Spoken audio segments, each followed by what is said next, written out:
An equally important concept is that of inverse proportionality. Now we saw this again with our gases, with Boyle's law, pressure and volume. When pressure goes up, volume goes down. So in general case, double one, halve the other, triple one, third the other, and so on. That is inversely proportional. One goes up, the other goes down.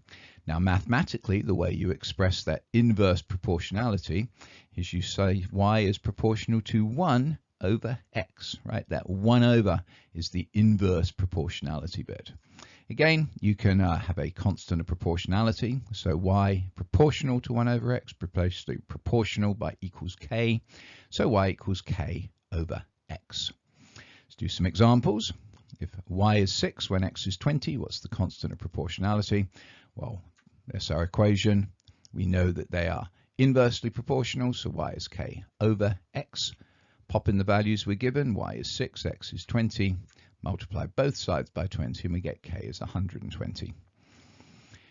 Let's apply this a bit further about what is y when x is 40. Now let's think about it before we start. What we're going to x is we're increasing x. Well, if they're inversely proportional, when we increase x, we decrease y. So y is going to be less than 6. Even more so, we can look at this and say, well, I'm doubling x. And if I double x, because they're inversely proportional, I will 1 over double or half y. So I'm expecting y to be 3. Let's see if I'm right, shall we? Y is now, can put in the value of k, 120 over x. X is 40, so y is 120 over 40, which is 3 as predicted. How about if I give you y? Well, again, let's think what we're expecting here. First of all, this is the smallest value of y we've seen. We've seen 6, we've seen 3, now we're at 2. So if this is the smallest value of y, that means it will be the biggest value of x we've seen. So we know x is going to be greater than 40 because y is less than 3. We can go even further if we look at further relationships. Y went from 6 to 2, so in other words, y was reduced by a factor of 3, which means x will increase by a factor of 3. So I'm expecting x to be 60, 3 times 20, because y here is a third of what it was, 6 down to 2. Pop in the values. 2 is 120 over x. Do this algebraic rearrangement, please, yourselves. It's one of the tougher ones. You have to bring the x up over here and the 2 down to the bottom there. And when you do it right, you get x is 60. In the same way that proportional, you could have y proportional to x squared, x cubed, etc., etc., etc. You can have inverse proportionality that's to more than just y is proportional to 1 over x. So let's do one in which, changing letters for fun, d is inversely proportional to the square of r.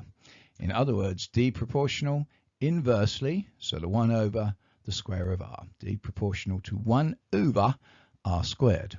Well, d is equal to k over r squared. Throw in some numbers. D is 3, if d is 60 when r is 3, what's k? Pop in the values. 60 is k over 3 squared.